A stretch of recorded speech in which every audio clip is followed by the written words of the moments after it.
Hello, Bible Geeks. Ryan Schumacher here. We are in our fifth week. We are getting close to the end of our study of Surprised by Hope by N.T. Wright.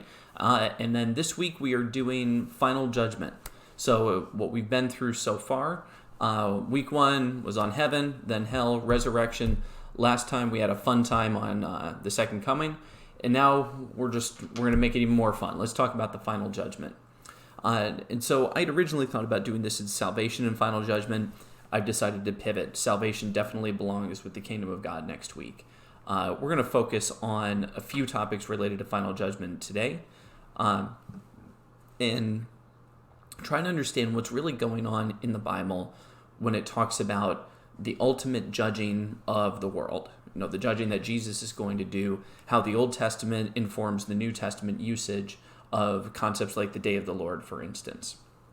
Demystifying this, breaking it down into what we should expect and then maybe what we shouldn't. I want to start, like I've been starting, with some of these scenes from art that describe each of these things. We've looked at heaven, hell, second coming, resurrection. So the Final Judgment is something that's been captured in art quite a lot. And I didn't put the Sistine Chapel on here. We talked about that one during the, I can't remember if it was Heaven Week or Hell Week. I think it was Heaven Week. But so there's plenty of other Final Judgment scenes. This one I thought was particularly good in that you can see a lot of what's going on. So you have the left side, you have the right side. You obviously have Jesus sitting on the throne. You have his mother. I don't know if that's Joseph or if that's Peter or somebody. But then you have people coming through and you have them being sorted, right? And on the left side, you have the realm of glory, it appears, beautifully adorned cathedral. And then on the right side, you have the fires of judgment. And you've got some, angry, consuming devils down here, some really spooky looking guys. And as people are going over to this side, you can see you see some of the devils carrying them off. Some people being dragged in there, like this guy. Some other devils dragging people, but trying to come over here. This is really interesting, and the angels are preventing them from taking anyone over here. So all that are on the left side here are being protected by the angelic host. And you can see right here they've made the narrow gate. So the narrow gate from Jesus' teaching is the gate by which they're all passing through into what appears to be eternal glory. And then up here, it looks like you've got fiery torment as the destiny here of the wicked. So this is, I think, a pretty good portrayal of what we think of when we think of the Final Judgment. Here's another one. It's pretty much telling the same story, though you can see the focal point here is much more on the suffering in the judgment than it is on the glory. The glory is all in the background on this one. I think this particular scene, to me, represents much more of the way we tend to talk and think about the Final Judgment, which is that the things that we see the most prominently are the bad things and the distorted demonic things going on. And this scene up here, it tends to be more in the background. And even though we all, everybody, I shouldn't say it this way, but everybody thinks they're going to heaven, right? Not everybody, but the thing, we tend to focus a lot on the judgment of the wicked. And I think this painting kind of does that. Jesus is very much in the background of this painting. The tormentors, the kind of distorted tormentors here, are the ones that are really trying to grab your attention in this scene, rather than Christ in his glory and his return. And then the other people on this side are just fading in the background. You can't really even see them, whereas there's much more detail on what's going on here. It tells you a lot about the way that people, I guess now I'm repeating myself, but the way that culturally we think about the judgment. Then there's a couple other scenes. So there's the separation scene, and then there's, of course, the apocalyptic end of the world. So yeah, game over, the end. and you can see Earth, our blue Earth here, is being consumed in fire. And this is something that many people believe. We're going to talk a lot about this particular image in the coming videos. And then this one, and I got it from this website. This website credited someplace else. It's unattributed. I can't tell if it's a drawing or if it's a photograph. But I believe it's a drawing. It's certainly stylized and retouched quite a lot. But then there's this writing, "the day of the Lord," over top of it. And this belief that this concept called the day of the Lord, and there's going to be the longest video that I will make as part of Bible Geeks Season 5 on the day of the Lord. It's going to be coming up next. Going over this idea of what it means. But this is... there's very much a belief that the final judgment is going to bring about utter destruction. And, you look at this, I'm going to editorialize for a second, but this scene is very sad and harrowing. And to write, the day of the Lord over top of it, we should be sure that we're right about that. We say when God the Creator, the all-good, wonderful Creator comes back, this is what he's going to leave us with. That's my theology coming through right now. There's going to be a whole video that's talking about the biblical arguments on the day of the Lord. But we got to react to this. This is very much what a lot of people think. All right, so the 3 topics, just long topics today, and really it's the middle one that's going to be very long. Why does the Bible talk about God's judgment as good? If you did your NT Wright reading, chapter 9, you'll know it opens up with this idea. The Bible refers to God's judgment actually often as something that's very good. So we'll talk about the why a bit. Then we'll talk about what can we say about the day of the Lord.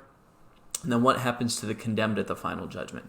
We've talked about what happens to the righteous, the resurrection, heaven and then resurrection. What happens to the condemned? There's a few different viewpoints on this, and I want to see if we can clear up some of the muddle, though I may only just add to it. We'll see.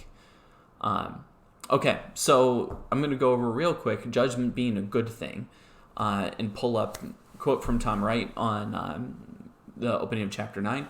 We need to remind ourselves that throughout the Bible, not least in the Psalms, God's coming judgment is a good thing, something to be celebrated, longed for, and yearned for.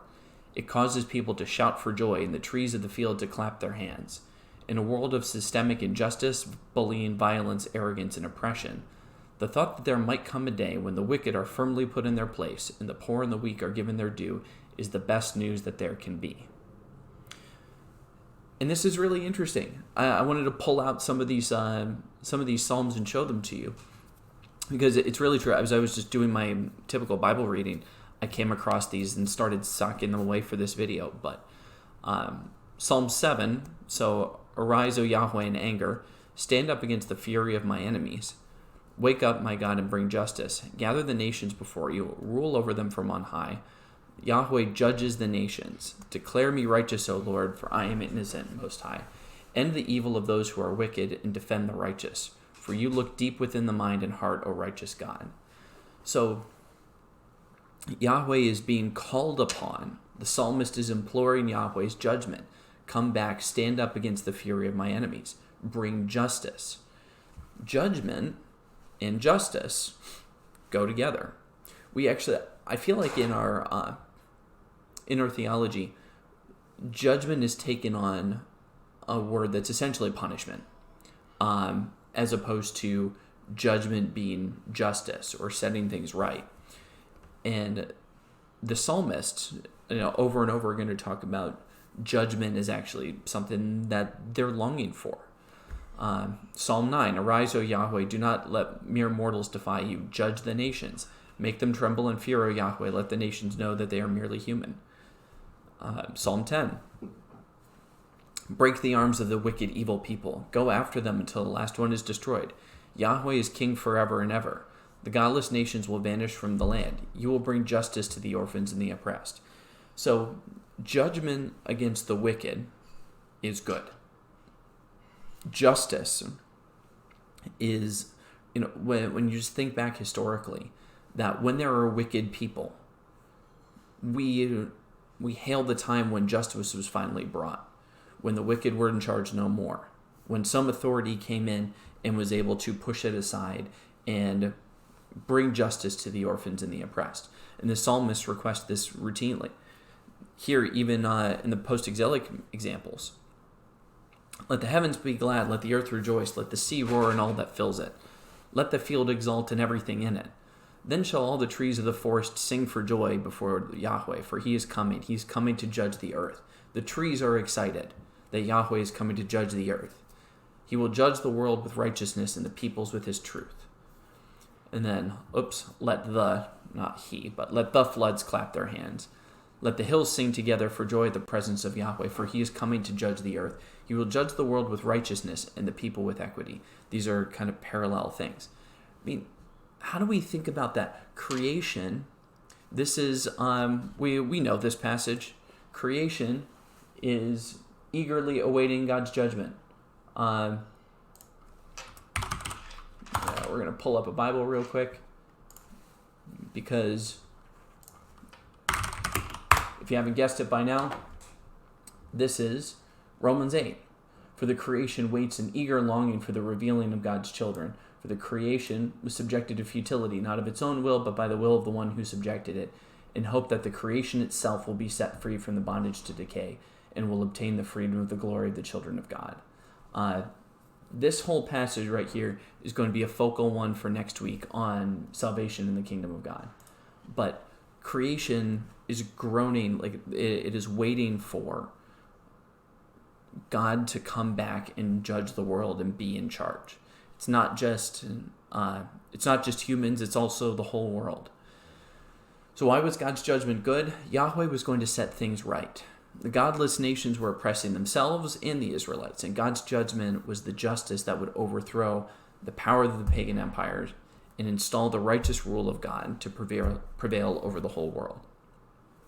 So when we think about justice, when we think about judgment, I want us to be thinking about the fact that God's judgment is ultimately the thing that creation is waiting for, and that the judgment is going to ultimately be redemptive. I want us to hold this in mind as we get into the day of the Lord discussion. And as we think about those things, like why would the trees and the waters and the mountains and the hills be clapping their hands for a conflagration that will utterly destroy it all?